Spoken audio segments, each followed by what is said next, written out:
तो प्रेशर की बात करते हैं बच्चों, हमने पिछले टॉपिक में प्रेशर के बारे में पढ़ा था यार, इंक डालना चाहिए था। प्रेशर का फॉर्मूला क्या होता है बच्चों, बताओ प्रेशर का फॉर्मूला एफ अपॉन ए, राइट। अच्छा ये कोई नया फॉर्मूला नहीं, इसको हमने 8 वगैरह में भी पढ़ा था, 8 स्टैंडर्ड में, 7 स्टैंडर्ड में। तो इसका एक रिलेशन पता है तुमको, हम लोग आज एटमॉस्फेरिक प्रेशर के बारे में पढ़ेंगे बच्चों, बहुत अच्छा। आज का टॉपिक बढ़िया, डेरिवेशंस आज देखने मिलेंगे, लेकिन अब मैं डेरिवेशंस आपको और डिटेल में लिखाऊंगा। जैसे मैंने कल आप लोग का टेस्ट पेपर देखा तो ये सही नहीं था, इस तरह से डेरिवेशंस नहीं लिखते बच्चों। पूरा डायग्राम प्रॉपर बनाइए, उसको डिफाइन करिए, सब कुछ अच्छे से होना जरूरी है ना। आप उसमें जितना डिटेल जा सकते हो उतना डिटेल जाओ, शॉर्टकट नहीं। फिर मार्क्स कैसे देंगे टीचर्स आपको। मैंने कल 10th के बच्चों को एक बात बोली थी, टॉपर में और एवरेज बच्चे में यही डिफरेंस होता है। जो एवरेज बच्चा है वो आंसर खत्म करने को देखता है, लेकिन जो टॉपर होता है वो सोचता है कितना डिटेल इसमें मैं दे दूं ताकि मेरे मार्क्स कहीं पे कट ना हो, ठीक है। तो आपको ध्यान रखना है। और ये फोर्स कैसा होना चाहिए, परपेंडिकुलर फोर्स, है ना। अच्छा अभी देखो, एक बैग दो, बैग किसी का बैग दो बेटा, दो और एक बैग। अरे नया वापस दे दूंगा। अच्छा मुझे एक्सपेक्टेशन था कि गर्ल्स का वेट, बैग का वेट हैवी होगा, बॉयज का लाइट होगा। बेटा तू पत्थर भर के लाया इसमें। अच्छा एक ही वो कितना हो जाए, कल था इसमें बहुत सारा होता। अच्छा तो आप लोग ने देखो, इसको हम क्या बोलते हैं, बैक स्ट्रेप्स, है ना। देखो ये स्ट्रेप्स है, कभी नोटिस किया इतना मोटा मोटा क्यों बना है, देखो हाँ क्यों बना है इसका, इतना मोटा क्यों रखते हैं। मतलब एक बीच में एक बैग आता, देखो वो रस्सी वाला बैग था, रस्सी ऐसे ट्रायंगुलर बैग था, रस्सी था। तो बच्चे जब वो बैग उतारते थे यहाँ पे निशान बन जाता था। तो ऐसा क्यों, इधर इसमें इतने मोटे मोटे स्ट्रेप्स क्यों दिए थे, निशान न बने। शाबाश बेटा, ऐसे आंसर देने का था, यहाँ निशान बनेगा पट, बताओ क्यों। एग्जैक्टली देखो उसका आंसर है बेटा ये फॉर्मूला, ध्यान से देखो ये फॉर्मूले को। ये बैक स्टेप्स मोटे मोटे क्यों है, इसका आंसर है फॉर्मूला है। कहाँ रखा मार्कर, यही था क्या, अभी मैंने इसमें इंक डाला, ठीक है। यहाँ पे देखो ध्यान से, प्रेशर और एरिया के बीच में रिलेशन क्या है, ध्यान से देखो। देखो एरिया है ना, वो प्रेशर को क्या है, इनवर्सली प्रोपोर्शनल है बच्चों। मतलब जैसे जैसे एरिया बढ़ेगा प्रेशर वैसे वैसे क्या हो जाएगा, कम हो जाएगा। इसलिए वो आपके बैक स्ट्रेप्स के क्या बढ़ा रहे हैं, एरिया को बढ़ा रहे हैं। देखो कितना मोटा है वो बैक स्ट्रेप्स, समझ आ रहा है। लेकिन अगर उसको पतला कर दिया, धागे जैसा कर दिया, तो हमने क्या किया, एरिया को कम कर दिया, और एरिया कम हो गया तो क्या बढ़ गया।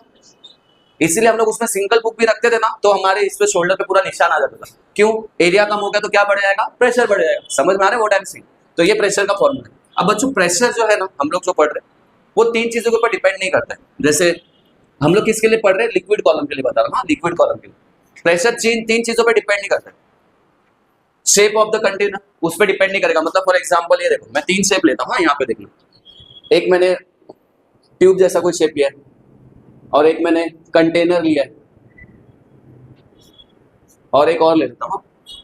मैं क्या बता रहा हूँ समझेगा, एक मिनट रुक जाओ। ये कॉनिकल फ्लास्क पता है ना आपको,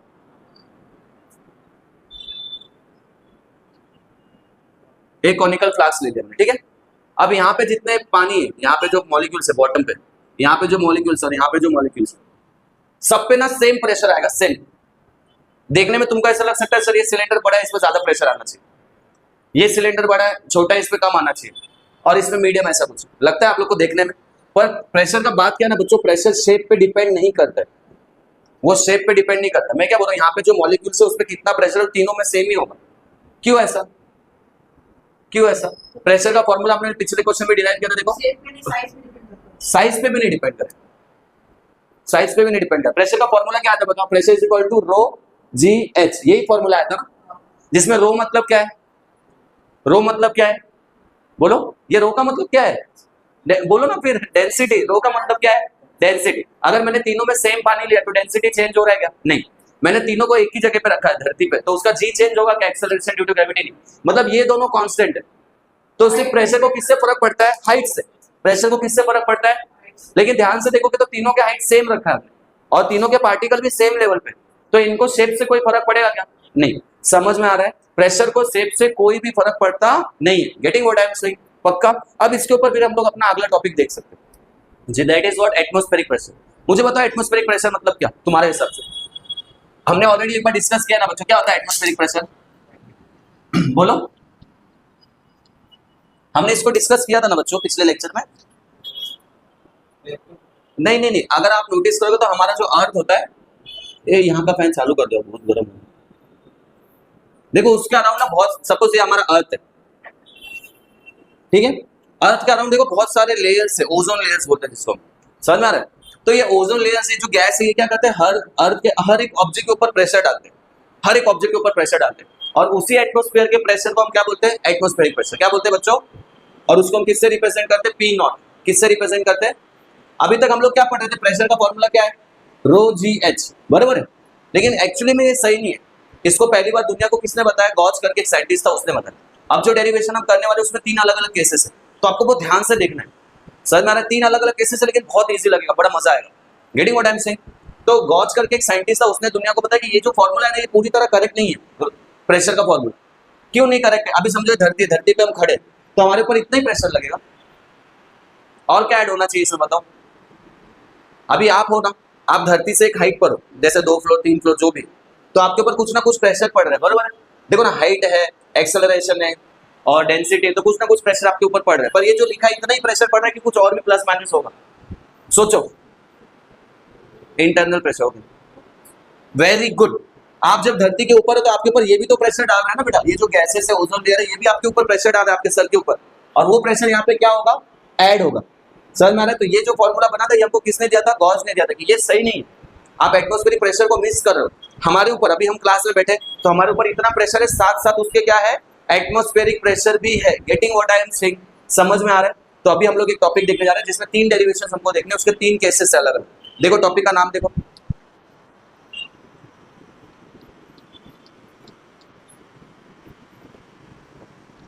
देखो बच्चों टॉपिक का नाम, पेज नंबर बताओ। Pressure due to a liquid column, दिख रहा है बच्चों आप लोग को? ये हमने देखा ना उस दिन। एटमॉस्फेरिक प्रेशर क्या होता है समझ में आया सबको? देखो पेज नंबर 28 पे एटमॉस्फेरिक प्रेशर है। ये जो एटमॉस्फेयर है, जो वातावरण हमारे ऊपर जो प्रेशर बनाता है उसको हम क्या बोलते हैं बच्चों, एटमॉस्फेरिक प्रेशर। अभी हम लोग क्या देखने जा रहे हैं, एब्सोल्यूट प्रेशर है, गॉस प्रेशर। टॉपिक नंबर क्या है, 2.3.3।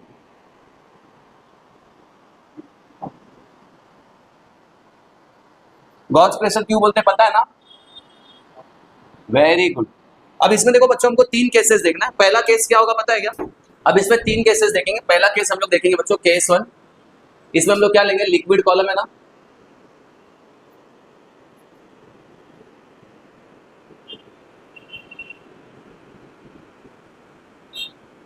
देखो लिक्विड कॉलम, हमने जब प्रेशर का फॉर्मूला डिराइव किया था याद आ रहा है, pressure is directly proportional to what, height. Pressure is directly proportional to what, height. वो किया था, देखो उसमें एक डायग्राम बनाया था हमने। ये मेरा कंटेनर है, डायग्राम अच्छे से देखें, आपको बनाना है ये सब कुछ, कैसे क्वेश्चन सॉल्व करना है। ये हमने क्या लिया, कंटेनर लिया, ठीक है, और यहाँ पे हमने उसमें पानी भरा हुआ है।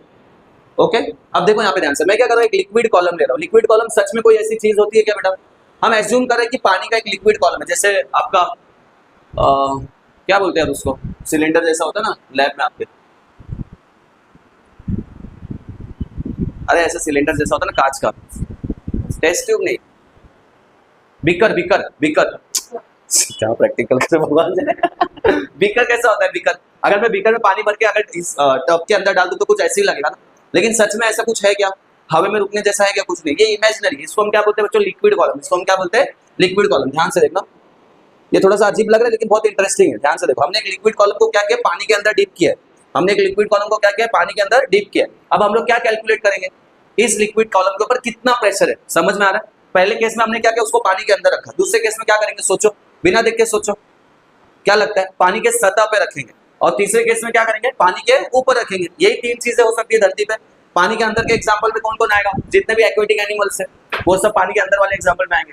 सतह वाले पे क्या आएगा, सतह पे बोट वगैरह जो है, जो बोट चलती है, जो गाड़ियां चल रही है, बरोबर, जो सी लेवल पे है।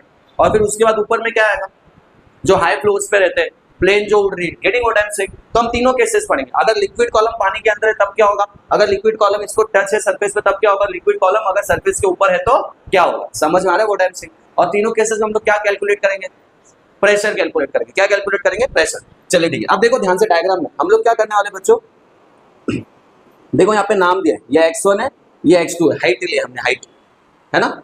इसको क्या नाम दिया, x1, इसको क्या नाम दिया, x2। आपकी बुक में सेम है, राइट? ओके, अब ध्यान से देखना बच्चों, यहाँ पे कुछ प्रेशर लग रहा है क्या, प्रेशर। अच्छा, इसके हाइट को हमने नाम दिया h, इसके हाइट को हमने लिक्विड कॉलम का नाम क्या दिया है, h। अच्छा अब देखो यहाँ पे, यहाँ से जो डिस्टेंस है, सपोज ये 10 है, और यहाँ से जो डिस्टेंस है, मतलब वाटर सरफेस से लेके इस तक, समझो ये 60 है, तो मुझे बताओ ये कितना है, कुछ डिफरेंस समझा। देखो नीचे का जो लेयर है वो अपने कंटेनर से 10 सेंटीमीटर है हाइट पे, और ऊपर का जो लेयर है वो अपने कंटेनर से 60 सेंटीमीटर के हाइट पे। तो इस कंटेनर का हाइट कितना हुआ, 50 50 कैसे निकाला हमने, 60 में से 10 को माइनस कर दिया तो ये मिला। तो तो मैं क्या लिख सकता हूँ, मैं लिख सकता हूँ x1 minus x2 equal to h। देखो x1 के डिस्टेंस को x2 के डिस्टेंस से माइनस करोगे तो क्या मिलेगा, h। समझ में आया ये कैसे आया, पक्का 100% इजी है। अच्छा अब इसके ऊपर देखो कौन कौन से फोर्सेस लगे। देखो ये जो पानी इसको नीचे दबा रहा होगा, राइट, कोई डाउट है? देखो तो इसको मैंने लिया F1। तुम लोग ने कभी कोई चीज को पानी में फेंका है? पानी में जैसे बॉल है ना, उसको पानी में फेंको तो पहले ऊपर आता है, डूबने वाली चीज भी, पत्थर को आप फेंकोगे थोड़ा सा ऊपर आएगा फिर डूब जाएगा। समझ आ रहा है वो टाइम से? देखो लकड़ी को आप फेंको तो ऊपर आएगा, कोई भी चीज को आप फेंकोगे तो थोड़ा ऊपर आता है फिर डूबता है। तो वो ऊपर आता है क्यों आता है? एक फोर्स होता है नीचे जिसको हम क्या बोलते हैं, बेयॉन्स फोर्स। क्या बोलते हैं बच्चों? बेयॉन्स फोर्स मतलब क्या होता है? जैसे अभी देखो मैं ये कागज है, इसको ड्रॉप कर रहा हूँ तो ये ऐसे लुढ़कते ऐसे ऐसे करते हुए क्या, लेकिन ये कागज को अगर मैं इसके ऊपर रख के छोड़, देखो ध्यान से, तो एकदम सीधा गया। क्यों ऐसा हुआ? जब मैंने कागज को पहली बार छोड़ा तो एक फोर्स था जो उसको ऊपर ढकेल रहा था। कौन सा फोर्स था वो? बेयॉन्स फोर्स। वो रोकने की कोशिश करता है गिरती हुई चीज को। लेकिन जब मैंने इस कागज के नीचे बुक लगाया, जब मैंने इस कागज के नीचे बुक लगाया तो क्या हुआ, उस फोर्स को इस बुक ने काट दिया। समझ में आ रहा है? उस फोर्स को क्या किया, इस बुक ने कट कर दिया। इसकी वजह से ये एकदम आराम से गिर गया। ये छोटा सा कागज है ना, तो भी देखना अभी इसको हम गिरा रहे हैं तो ऐसे टेढ़ा मेढ़ा गिरता है क्योंकि फोर्स डिस्टर्ब कर रहे हैं। लेकिन अरे यार आई होप सब ठीक है। नहीं नहीं ठीक है ठीक है, क्या हंस तो रहे? और देखो अब मैं इसको अगर बुक लगा के कर रहा हूँ, बुक लगा के कर रहा हूँ, छोटा सा ही कागज है ना, लेकिन देखो एकदम आराम से। ये फैन बंद कर तो विशाल लिखना। किसका बुक है ये फाड़ू पेज किसका है? ओम अनिल हो गया 9 पे। फोर्स ऑफ फ्रिक्शन, बेयॉन्स फोर्स क्या होता है? देखो ध्यान से, अभी देखो ये पेज है, इसको मैं ड्रॉप कर रहा हूँ तो ये कैसे गिरेगा देखना। समझ में आ रहा है? ऐसा क्यों हो रहा है? क्योंकि यहाँ पे फ्रिक्शनल फोर्स है जो उसको रोक रहा है, बेयॉन्स फोर्स है जो उसको रोक रहा है। लेकिन अब इस पेज को, पेज तो उतना ही है, देखो मैं ऊपर रखता तो बात अलग है, इसका मतलब बुक का वजन पेज को दबा रहा है। लेकिन देखो मैंने पेज को ऊपर रखा है, बुक को नीचे रखा, अब तो इसके ऊपर कोई प्रेशर नहीं है। लेकिन अब ये कैसे गिरेगा देखना, कुछ समझ आ रहा है वर्डन से? तो ऐसा क्यों हुआ? नीचे के फोर्स को बुक ने कट कर दिया, तो उस पेज को रोकने वाला कोई नहीं था। मतलब हम लोग सोचते थे ना कि कोई भी चीज जल्दी नीचे कब गिरेगा अगर वो वजन होगा, तो ऐसा नहीं है। क्यों नहीं है? ग्रेविटेशन फोर्स का फॉर्मूला देखा आपने? क्या है ग्रेविटेशन फोर्स का formula? Capital M small M under root R square. तो देखो यहाँ पे, लेकिन ये ग्रेविटेशनल फोर्स का फॉर्मूला, एक्सेलरेशन का फॉर्मूला क्या था? देखो कैसे निकालने का, ये भी ग्रेविटेशनल फोर्स का फॉर्मूला है, ये भी ग्रेविटेशनल फोर्स का फॉर्मूला है, तो ये दोनों इक्वल हुआ ना, तो हमको क्या मिलेगा, capital M small M upon R square equal to small M upon G. देखो स्मॉल एम कट, तो जी का वैल्यू क्या आया, एम अपॉन आर स्क्वायर। यहाँ पे कैपिटल एम मतलब क्या है, मास ऑफ अर्थ, और मास ऑफ अर्थ आपके लिए मेरे लिए किसी के लिए भी चेंज होगा क्या? नहीं। जी मतलब, आर मतलब क्या है, रेडियस। तो मतलब देखो ये वजन पे डिपेंड कर रहा है, एक्सेलरेशन कितने स्पीड से गिरेगा ये वजन पे डिपेंड कर रहा है। तो एक कागज फेंकू या एक हाथी फेंकू, अगर दोनों को सेम हाइट से फेंकूंगा तो दोनों सेम टाइम पे धरती पे गिरने चाहिए। ऐसा कौन बोलता है? Acceleration due to gravity. लेकिन ऐसा होता है क्या? तो ऐसा क्यों नहीं होता है? बेयॉन्स फोर्स, हल्की चीज को फोर्स रोकने की कोशिश करता है। ये कागज को जब हमने अकेले छोड़ा तो धीरे धीरे गिरा, लेकिन ये कागज को सिर्फ हमने एक बुक के ऊपर रख के छोड़ा तो कितना फट से गिरा। समझ में आ रहा है? तो प्रॉब्लम इसके वेट में नहीं, प्रॉब्लम किसमें? बेयॉन्स फोर्स में, फ्रिक्शनल फोर्स में। समझा? तो यहाँ पे देखो बच्चों, तो एक फोर्स इसको ऊपर ढकेल रहा है, देखो इतना पानी है ना नीचे, तो ये पानी क्या कर रहा है, इसको ऊपर ढकेल रहा है। तो वो कौन सा फोर्स होगा? बेयॉन्स फोर्स, राइट। अच्छा एक और फोर्स इसमें लग रहा होगा, इसका वेट, इसका वेट नीचे की तरफ लग रहा है ना, तो उसको हम क्या बोलेंगे बच्चों? mg। Getting what I am saying? कौन कौन से फोर्सेस लग रहे हैं समझ में आया अच्छे से? एक फोर्स उसको नीचे लग रहा है, क्यों? क्योंकि पानी के नीचे। अच्छा जब ये पानी के लेवल पे रखेंगे तो ये वाला फोर्स लगेगा? नहीं लगेगा, क्योंकि कोई पानी उसको नीचे नहीं ढकेल रहा होगा। गेटिंग? तो ये वाला पानी इसको नीचे ढकेल रहा है तो एक फोर्स लगा है F1। ये पानी इसको ऊपर ढकेल रहा है, बेयॉन्स फोर्स बोल सकते हो, जो कहाँ लग रहा है? F2। और एक और वेट है नीचे की तरफ। Getting?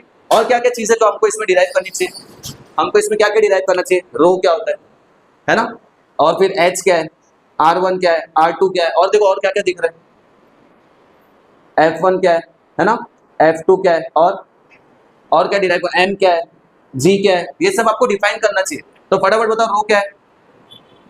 Density of a water, ठीक है। H क्या है? Height of a liquid column. अभी कल से ऐसे लिखेंगे टेस्ट में, समझ में आ रहा है? ओके। R1 क्या है बच्चों?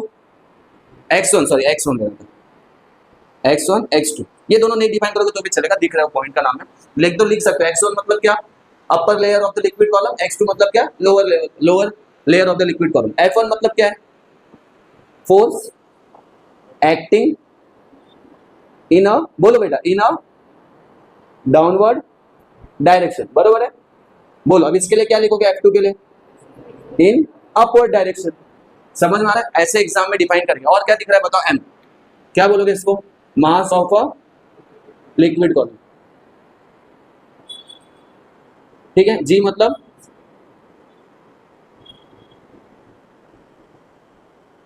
और कुछ है जो डिफाइन करना है? सब आ गया? सब आ गया? यहाँ पे कोई रह तो नहीं गया ना? ठीक है, चलो आगे बढ़ते। ओके, अब देखो बच्चों, अभी लिक्विड कॉलम एक स्टैटिक इक्विलिब्रियम स्टेट में, स्टैटिक इक्विलिब्रियम मतलब क्या होता है? हमने पढ़ा था क्या होता है स्टैटिक इक्विलिब्रियम? स्टैटिक इक्विलिब्रियम मतलब क्या? जब कोई चीज जैसी है वैसी रहे। जैसे अब ये देखो, ये लिक्विड है, ये है, इसमें इंक है, ये स्टैटिक इक्विलिब्रियम में है या डायनामिक्स में? हाइड्रोस्टैटिक, हाइड्रोडायनामिक्स हमने लेसन स्टार्ट करते हुए पढ़ा था। हाइड्रोस्टैटिक मतलब क्या? जो रुकी हुई चीज के बारे में बताता है। और हाइड्रोडायनामिक्स मतलब क्या? जो बहती हुई चीज के बारे में बताता है। तो ये स्टैटिक में है या डायनामिक में? स्टैटिक में ना, ये रुका हुआ है, बह थोड़ी रहा है, राइट? तो इसी को हम लोग क्या बोलते हैं? Static equilibrium. इसको हम लोग क्या बोलते हैं? और कोई भी चीज स्टैटिक इक्विलिब्रियम में कब होगी? जब उसके अपोजिट फोर्सेस इक्वल होंगे। हम लोग टग ऑफ वार खेल रहे हैं, एक तरफ मैं खड़ा हूं, एक तरफ अंधारे खड़ा है, अंधारे खड़ी है, सॉरी। तो वो रुमाल स्टैटिक इक्विलिब्रियम में रहेगा क्या? नहीं रहेगा, वो मेरे पास आ जाएगा, राइट? लेकिन अगर एक तरफ मैं खड़ा हूं, एक तरफ विशाल और अनिकेत दोनों खड़े, तब नहीं, ऐसे तो रुमाल उस तरफ जाएगा जब तक मैं आंखें नहीं दिखा दूं। एक बार मैंने आंखें दिखाया तो शायद स्टैटिक इक्विलिब्रियम में रुक जाएगा। समझ में आ रहा है मैं क्या बोल रहा हूँ? तो कोई भी चीज स्टैटिक इक्विलिब्रियम में कब होगी? जब दोनों साइड के फोर्सेस क्या होंगे? इक्वल। अब मैं बोल रहा हूँ कि ये स्टैटिक इक्विलिब्रियम मतलब इसके दो साइड के फोर्सेस इक्वल है, तो कौन कौन से फोर्सेस किसको बैलेंस कर रहे हैं बताओ? तो हम लोग यहाँ पे क्या लिखेंगे? सिंस, क्या लिखेंगे बोलो? सिंस द, अब पूरा डिटेल में लिख के देना पड़ रहा है, लिक्विड कॉलम इज इन, बोलो, अरे बोलो बाबा, तुमको तो बोलना है, मुझे लिखना है, बोलो ना तुम लोग। हाँ, since the liquid column is in static equilibrium. मुझे बताओ कौन सा फोर्स किसको बैलेंस कर रहा है? ध्यान से देखो, देखो ऊपर कौन कौन, ऊपर के डायरेक्शन में कौन सा फोर्स है? F2, और नीचे के डायरेक्शन में कौन कौन सा फोर्स है? F1 और mg। मतलब F2 किसको किसको बैलेंस कर रहा है? ये दोनों को बैलेंस कर रहा है ना। तो मैं क्या लिखूंगा बताओ? F2 इज इक्वल टू, हाँ F1 भी लिख सकते हो, F2 इज इक्वल टू, देखो F2 is equal to F1 plus mg। समझ में आया? पक्का? अच्छा मुझे बताओ हम लोग किसके लिए फॉर्मूला डिराइव कर रहे हैं? प्रेशर के लिए। तो यहाँ पे कहीं भी प्रेशर दिख रहा है तो प्रेशर लाना पड़ेगा ना। किसको प्रेशर में कन्वर्ट कर सकते हो? वेरी गुड, कैसे कन्वर्ट कर सकते हो? एग्जैक्टली, हमको पता है, क्या पता है बच्चों? हमको pressure is equal to force per unit area, बरोबर है? इस नहीं नहीं नहीं नहीं, हम लोग फोर्स तो रोज ही एच करेगा, तो फिर यहाँ पे प्रेशर कैसे आएगा? समझा? प्रेशर का एक और फॉर्मूला है, वो बोल रहा है प्रेशर का फॉर्मूला क्या है? रो जी एच। लेकिन अपने पास यहाँ पे कुछ है ऐसा, तो इसको प्रेशर में कैसे कन्वर्ट करेंगे? तो यहाँ से प्रेशर का फॉर्मूला निकाल सकते ना फोर्स की मदद से।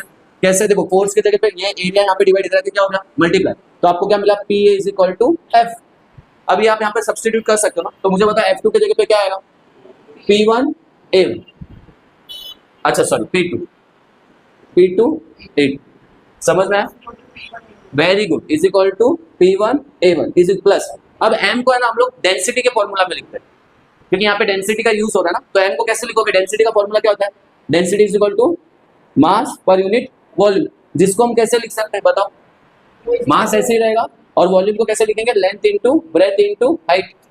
लेकिन लेंथ इनटू ब्रेथ क्या होता है बच्चों? वेरी गुड, क्या होता है? एरिया। तो ये क्या हो जाएगा? Mass upon AH। यहां तक समझ में आया? अनिशा समझा? बाबू आपको समझा? यहाँ ध्यान दो। तो रो का फॉर्मूला क्या होता है? Mass upon volume. लेकिन वॉल्यूम मतलब क्या होता है? Length into breadth into height. और लेंथ इनटू ब्रेथ क्या होता है? क्या कर रहे हो? तो यहाँ देखो, लेंथ इनटू ब्रेथ क्या होता है? एरिया, ठीक है। अब मुझे मास का फॉर्मूला चाहिए, तो AH यहाँ पे डिवाइड है, तो जरा क्या हो जाएगा? तो आपको क्या मिलेगा बताओ? Rho AH is equal to M, यानी आपको क्या मिला? M is equal to rho AH। यहाँ तक समझ में आया? तो हम लोग मास के जगह पे क्या डालेंगे? ये डालेंगे, तो क्या मिलेगा बताओ? रो AH जी, कहाँ है जी? mg, अच्छा सॉरी जी। समझ में आया? गेटिंग? यहाँ पे समझा बच्चों? तो हमको मिला P2 A2 is equal to P1 A1 plus rho AH G. अच्छा देखो, यहाँ पे एरिया सबका सेम है, तो आप A ही रख सकते हो तो भी चलेगा। अभी इसमें कुछ कॉमन निकल रहा है, देखो इसमें कुछ कॉमन निकल रहा है, A कॉमन निकाला, तो अंदर क्या बचा? P1 प्लस रो GH, और यहाँ पे क्या आएगा? P2 है। देखो A कट हो गया, कैसे कट हुआ? हमने कॉमन निकाला, तो A यहाँ पे मल्टीप्लाई से जाके क्या हो गया? डिवाइड। तो आपको क्या मिला? देखो P2 is equal to P1 plus rho GH। समझा? इसका मतलब क्या है? यहाँ पे कितना प्रेशर होगा P2 पे? जितना एटमॉस्फेरिक प्रेशर है वो, प्लस ऊपर का प्रेशर P1। सही बात है ना? डायग्राम के हिसाब से देखो, यहाँ पे कितना प्रेशर आ रहा है? जो एटमॉस्फेयर का प्रेशर है वो रो GH, सॉरी मतलब ये जो रेगुलर प्रेशर है वो, प्लस जो ऊपर का प्रेशर है P1। समझ में आ रहा है व्हाट आई एम सेइंग? इसी को हम लोग क्या बोलते हैं बच्चों? Absolute pressure. This is called as, very good, समझ में आया? इजी लगा, सिंपल था। तो इसमें चैलेंज क्या है आपके लिए? डायग्राम। अगर आप डायग्राम बना लोगे, फोर्सेस मेंशन कर दोगे, तो ये सॉल्व करना बहुत आसान है। गेटिंग? लेकिन अभी कितना केस हुआ? एक ही केस हुआ। अभी हमको इसके 2 केसेस और पढ़ने, ठीक है? चलो लिखो, बिना देखे ट्राई करो फटाफट। तो हम लोग क्या करेंगे बच्चों? लिक्विड कॉलम को कहाँ पे लेंगे हम लोग? सरफेस पे। तो डायग्राम में क्या चेंज आएगा तुम्हारे हिसाब से बताओ? देखो ये हमारा कंटेनर है, दिमाग में छापते चलो डायग्राम में, ठीक है? ये हमारा हो गया वाटर, लिक्विड। इस बार यहाँ बनेगा क्या? वेरी गुड, सरफेस के ऊपर एक्जैक्टली, ठीक है? देखो ये हमारा लिक्विड कॉलम है, इसको हम लोग क्या नाम देंगे? x1, इसको क्या नाम देंगे? x2, हाइट को क्या लेंगे? h, right? अभी देखो अभी तक हमने नीचे से डिस्टेंस निकाला था ना, इस बार ऊपर से निकालेंगे क्योंकि ऊपर टच है ना।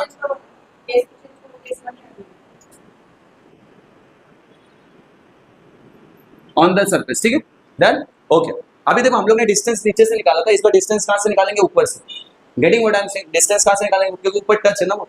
तो x1 का कितना ले सकते हो? x1 पे समझो 0, तो x2 पे कितना हो जाएगा? डिस्टेंस आते आते यहाँ से यहाँ का डिस्टेंस कितना हो जाएगा? यहाँ से यहाँ तक का डिस्टेंस कितना? h डायग्राम में क्लियर कट दिया है। जैसे वहां पे मैंने x1 माइनस x2 को h लिया था, देखो यहाँ पे, ठीक है? तो यहाँ पे x का डिस्टेंस कितना लेंगे? 0, तो x2 कितना हो जाएगा? h नहीं होगा, इस बार होगा माइनस h, क्योंकि हमने डायरेक्शन उल्टा लिया ना इस बार। ध्यान से देखो, पिछली बार यहाँ से डिस्टेंस लिया था, इस बार यहाँ से डिस्टेंस लिया, तो डिफरेंस कितना आया? सिर्फ माइनस h। डायरेक्शन चेंज करने का लॉजिक समझ में आ रहा है? x2 का डिस्टेंस कितना है? 0। सॉरी, x1 का डिस्टेंस कितना है? 0। x2 का डिस्टेंस कितना है? Minus h। क्यों? डायरेक्शन चेंज करने। पिछली बार नीचे से लिया था, अभी हमने ऊपर से लिया। अच्छा, यहाँ पे जो प्रेशर है उसको क्या नाम दिया? P1। यहाँ पे जो प्रेशर है उसको क्या नाम दिया? P2। समझ में आ रहा है वो टाइम से?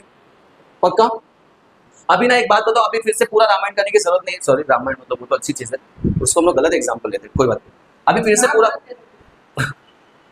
महाभारत की वजह से भगवत गीता का निर्माण तो होता ही, वो तो हमें सिखाने के लिए सब हुआ। तो उनको सुदर्शन चक्र चलाने में कितना टाइम लगता है?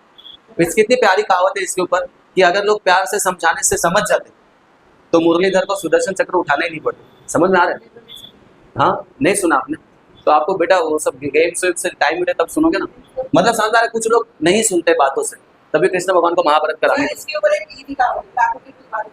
हाँ, अब जिसका जैसा लेवल उस हिसाब से कहावत बताते ठीक है, चलिए यहाँ पे आते हैं। तो अभी जो हमने फॉर्मूला डिराइव किया डायरेक्ट वहीं से स्टार्ट करेंगे, मतलब पिछला क्वेश्चन जहाँ पे एंड किया अभी हम वहीं से स्टार्ट करेंगे। पिछला क्वेश्चन हमने कहाँ पे एंड किया बच्चों? PT is equal to P1 plus rho G H. लेकिन h के जगह पे आप क्या लिखोगे बताओ? h के जगह पे रो जी, h के जगह पे क्या लिख सकते हैं? x1 माइनस x2 लिख सकते हैं ना, है ना? देखो ना, x1 माइनस x2। अच्छा, अब यहाँ पे वैल्यू डालो तो क्या क्या आएगा बताओ? P1 प्लस रो जी। x1 का वैल्यू कितना है? देखो x1 का वैल्यू कितना है? ये x1 है, x1 का वैल्यू कितना है बच्चों? 0 है। x2 का वैल्यू कितना है? देखो माइनस h। ये एक्चुअली ना ऐसे, यहाँ पे देखो ध्यान से, ये जो है ना, ये इसके ऊपर कितना प्रेशर पड़ रहा है कोई बता सकता है? P1 के ऊपर कितना प्रेशर पड़ा होगा? सरफेस के ऊपर है, ध्यान से सोचो। देखो ये जो P1 है ना, इस सरफेस के ऊपर है, कितना प्रेशर होगा? कितना प्रेशर होगा बताओ? नहीं नहीं नहीं नहीं नहीं, सोचो सोचो सोचो, सरफेस के ऊपर है एकदम, तो कितना प्रेशर पड़ेगा? ये एटमॉस्फेयर का प्रेशर पड़ेगा ना, एटमॉस्फेयर का। कुछ लॉजिक समझ में आया? देखो सरफेस के नीचे था तो पानी भी प्रेशर डाला, लेकिन एग्जैक्ट सरफेस के ऊपर है तो इसके ऊपर कितना प्रेशर पड़ेगा? एटमॉस्फेयर का प्रेशर। और एटमॉस्फेयर के प्रेशर को कैसे दिखाते हैं? P0। इसलिए तुम लोग नोटिस करोगे तो देखो मैंने P1 की जगह पे क्या लिखा है? P0। समझ में आ रहा है क्यों? देखो मैंने P1 की जगह पे क्या लिखा है? P0, क्योंकि वो कहाँ पर एकदम सरफेस के ऊपर। थोड़ा सा नीचे जाएगा तो क्या होगा? पानी का प्रेशर पड़ेगा, ऊपर जाएगा तो अलग प्रेशर पड़ेगा, लेकिन एकदम सरफेस के ऊपर है तो इसके ऊपर क्या पड़ रहा है? एटमॉस्फेयर का प्रेशर। और एटमॉस्फेयर के प्रेशर को हम लोग कैसे दिखाते हैं? P0। अब देखो यहाँ पे आप क्या लिखोगे? P2 minus P0 equal to rho G H. समझ में आ रहा है मैं क्या बोल रहा हूँ? देखो P2 था, ये यहाँ पे था, तो इधर आके क्या हो गया? प्लस हो।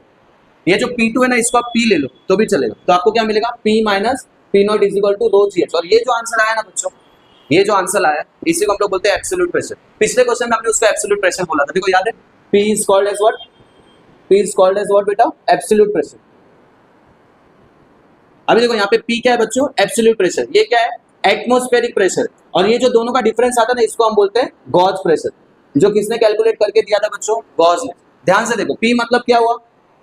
Absolute pressure. अभी आपको पिछले क्वेश्चन देखो, पिछले क्वेश्चन के लास्ट टाइम में हमने P फाइंड किया, कैसे मिला था? P is equal to P2 is equal to P1 plus rho G H. और इसको हमने क्या नाम दिया था? Absolute pressure. P0 मतलब क्या होता है बच्चों? Atmospheric pressure. तो एब्सोल्यूट प्रेशर में से एटमॉस्फेरिक प्रेशर माइनस करोगे तब आंसर क्या आएगा? Rho G H. और हमने जब पहला डेरिवेशन पढ़ा था, relation between atmosphere pressure and height depth, तो उसमें फॉर्मूला क्या मिला था? P is equal to rho G H. याद आ रहा है? फर्स्ट लेक्चर में पढ़ा था हमने। तो इसमें हमने क्या सीखा था कि प्रेशर मतलब रो जी एच होता है, लेकिन गॉज करके एक आदमी आया, उसने क्या बताया कि प्रेशर मतलब रो जी एच नहीं है, प्रेशर में से एटमॉस्फेरिक प्रेशर को माइनस करोगे तब जो आंसर आएगा वो क्या है, रो जी एच। मतलब समझ में आ रहा है, getting what I am saying. ये क्या है बेटा, ये हमने फर्स्ट डेरिवेशन पढ़ा था जिसमें हमने क्या था, टॉपिक क्या था, relation between pressure and depth. तो उसमें हमने क्या पढ़ा, प्रेशर मतलब वैल्यू कितना होता है, रो जी एच। लेकिन इसमें प्रॉब्लम था, इसमें एटमॉस्फेरिक प्रेशर को साइंटिस्ट लोगों ने कंसिडर नहीं किया। तो उसको पहली बार किसने बताया, गॉस ने बताया। उसने क्या बोला, प्रेशर में से एटमॉस्फेरिक प्रेशर को माइनस करो फिर जो आंसर आएगा वो क्या है, रो जी एच। इसीलिए इस इक्वेशन को नाम क्या दिया, गॉस प्रेशर। पी मतलब क्या, एब्सोल्यूट प्रेशर, जो ये आंसर हमको मिला पिछले डेरिवेशन में। पी मतलब क्या, एब्सोल्यूट प्रेशर। पी नॉट मतलब क्या, एटमॉस्फेरिक प्रेशर। तो टोटल प्रेशर में से एटमॉस्फेरिक प्रेशर को हटा दो तब जो आंसर मिलेगा that is what, rho G H, and this equation is called as what, gauge pressure. तो ये बहुत सिंपल था एकदम, है ना। कैसे शुरू किया हमने पढ़ा P2 is equal to P1 plus rho G H, correct है। तो P1 के जगह पे आप क्या लिख सकते हो, P नॉट, और ये P plus rho G H, ये P नॉट यहाँ पे आके माइनस हो गया, P minus P not is equal to rho G H. और बस इसी इक्वेशन को हम लोग क्या बोलते हैं, गॉस प्रेशर। क्या बोलते हैं, जहाँ पे P मतलब क्या है, एब्सोल्यूट प्रेशर, P नॉट मतलब क्या है, समझ में आया, सिंपल है, ये बहुत इजी था। चलो थर्ड लेंगे फटाफट, लिखो इसको जल्दी से। लिक्विड कॉलम दोनों अबव लिक्विड सरफेस।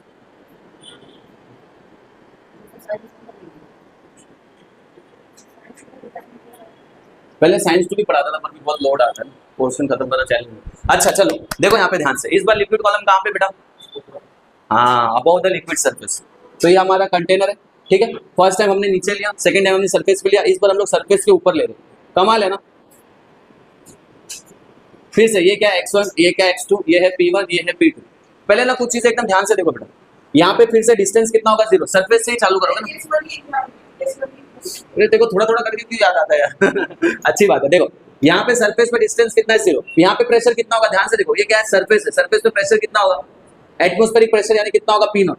तो यहाँ पे प्रेशर कितना होगा, P, और यहाँ पे डिस्टेंस कितना होगा, इसका डिस्टेंस ले लेते हैं D। तो यहाँ पे डिस्टेंस कितना होगा, D, यहाँ से यहाँ तक का डिस्टेंस कितना है, D। समझ में आ रहा है वो टाइम से। फिर से नीचे से ऊपर जा रहे हैं ना, x2 माइनस x1, या x1 माइनस x2, हाइट कितना हो गया, D। यहाँ तक समझ में आया सबको। देखो ये सरफेस है, तो सरफेस पे डिस्टेंस कितना है, 0। सरफेस पे प्रेशर कितना है, P नॉट। P नॉट क्यों लिया, एटमॉस्फेरिक प्रेशर। सरफेस पे कितना प्रेशर होगा, एटमॉस्फेरिक। ऊपर जाएंगे तो कम होगा, नीचे आएंगे तो बढ़ेगा, ठीक है। तो मुझे बताओ x1 का वैल्यू कितना मिला, x1 का वैल्यू D मिला। देखो ना x1 का वैल्यू कितना है, D।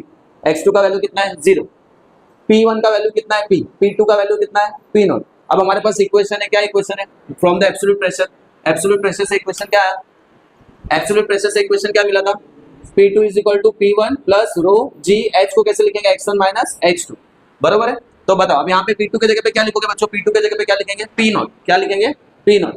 P1 के जगह पे क्या लिखोगे, P प्लस रो जी। x1 के जगह पे क्या आएगा, देखो D माइनस 0। तो सॉल्व करो, क्या आएगा, P not equal to P plus rho G D। अच्छा यहाँ पे कमाल की चीज देखो, ये जो रो है इसका मतलब क्या होता है, डेंसिटी। लेकिन डेंसिटी किसका, वाटर का, तो किसका, इस बार देखो सिलेंडर जो है वो हवा में है, जब पानी में था तो पानी का डेंसिटी लिया था, तो अभी किसका डेंसिटी आएगा, एयर का। तो आप यहाँ पे थोड़ा सा चेंज क्या करो, डेंसिटी के आगे क्या लिखो, एयर। डेंसिटी के आगे क्या लिखो बच्चों, एयर, GH। एयर मतलब समझ में आ रहा है, इस बार जो डेंसिटी है वो किसका है, हवा का। जब ये पानी के अंदर था तो किसका डेंसिटी लिए थे, वाटर का।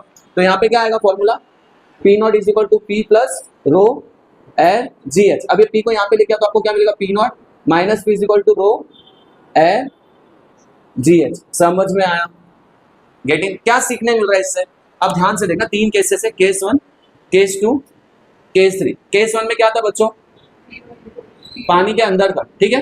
केस 2 में क्या था बच्चों, पानी के लेवल पे था, और केस 3 में क्या था बच्चों, पानी के ऊपर था। तो यहाँ पे देखो प्रेशर का फॉर्मूला क्या आता, P2 is equal to P1 plus rho GH। इसका मतलब क्या, रो GH के साथ साथ एक्स्ट्रा प्रेशर पड़ रहा है यहाँ पर। देखो समझ में आ रहा है, यहाँ पे फॉर्मूला क्या मिला था, P2 is equal to P1 plus rho GH। मतलब ये तो है प्रेशर प्लस एक्स्ट्रा प्रेशर है पानी का। फिर सेकंड केस में क्या मिला था हमको, very good, P2 P minus P not, यही था, प्लस था, अच्छा बरोबर था, रो GH। सेकंड केस में यही मिला ना हमको, समझ में, हाँ यही मिला था बेटा। देखो ना यहाँ पे था ना, यहाँ पे यही मिला ना हमको। देखो यहाँ पे जब सरफेस पे, तब क्या हुआ था, सरफेस पे था तो क्या हुआ था, जो टोटल प्रेशर है उसमें से एटमॉस्फेरिक प्रेशर माइनस करेंगे तब ये आंसर आएगा, कम हो रहा था। लेकिन जब हम ऊपर गए तब देखो क्या आंसर मिला, P not minus P is equal to rho GH। जब हम लोग ऊपर गए तो देखो कौन सा प्रेशर ज्यादा हो गया, एटमॉस्फेरिक प्रेशर में से इसके प्रेशर को कम किया हमने, तब आंसर क्या मिला, रो GH। डिफरेंस समझ रहा है मैं क्या बोल, तीनों में अलग अलग है बच्चों। देखो यहाँ पे प्रेशर प्लस हुआ, यहाँ पे प्रेशर माइनस होके इतना बचा और यहाँ पे प्रेशर और कम हो गया, देखो। हाँ मतलब समझने वाली बात है वो। ये पार्ट समझा कि मैं क्या बोल रहा हूँ? देखो यहाँ पे ना P2 बढ़ा था, यहाँ पे क्या हुआ देखो, हम लोग ने प्रेशर में से जब एटमॉस्फेरिक प्रेशर को माइनस किया तब इतना बचा, लेकिन जैसे ऊपर गए तो और प्रेशर कम हो गया। देखो एटमॉस्फेरिक प्रेशर में से नॉर्मल प्रेशर माइनस करने के बाद ही आंसर बचा। मतलब जैसे जैसे आप ऊपर जाओगे प्रेशर धीरे धीरे क्या हो रहा है, कम हो रहा है। Getting what I am saying? पक्का? ठीक है, चलो इसको लिख लो फिर एंड करते हैं।